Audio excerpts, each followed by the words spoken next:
पाहत आहोत जनकार्य न्यूज, जनतेच्या न्याय हक्कासाठी लढणारं एकमेव न्यूज चॅनल जनकार्य न्यूज। शासनाच्या बांधकाम कामगार योजनांमुळे कामगारांना आर्थिक बळ मिळत आहे।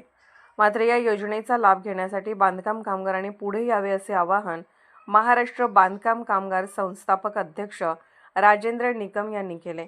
येथील अण्णाभाऊ साठे सभागृहात महाराष्ट्र बांधकाम कामगार संघटनेच्या वतीने आयोजित बांधकाम कामगारांना भांडी वाटप प्रसंगी आयोजित कार्यक्रमात निकम बोलत होते।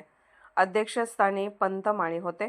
यावेळी जिल्हाध्यक्ष अण्णा हलगेकर, महिला आघाडी जिल्हाध्यक्ष बेगम नदाब, जिल्हा उपाध्यक्ष सलमा शेख, तालुका अध्यक्ष पूजा पवार, तालुका उपाध्यक्ष शाहीन खानापुरे, शहराध्यक्ष प्रियंका पाटील, शहराध्यक्ष जाहीर मोमीन यांची प्रमुख उपस्थिती होती।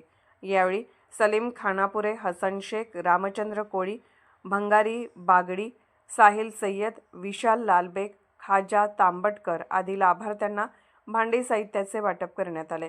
पूजा पवार यांनी आभार मानले।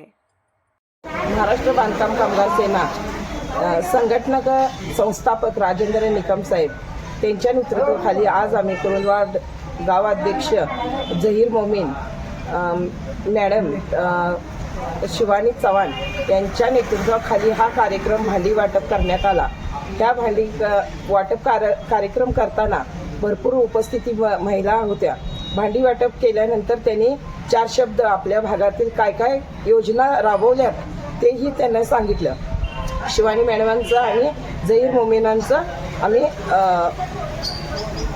नमस्कार, मी शहर उपाध्यक्ष प्रियंका पाटील, महाराष्ट्र कामगार सेना संघटनेचे अध्यक्ष राजेंद्र निकम यांच्या नेतृत्वाखाली आज आम्ही कुरुंदवाडमध्ये 25 भांड्याचं बॉक्स वाटप केले आहेत। तरी आम्ही इथून पुढील सगळी कामं व्यवस्थित पार करू इथे मी तुम्हाला देते। जनकार्य न्यूजला लाईक करा, शेअर करा आणि सबस्क्राईब करा।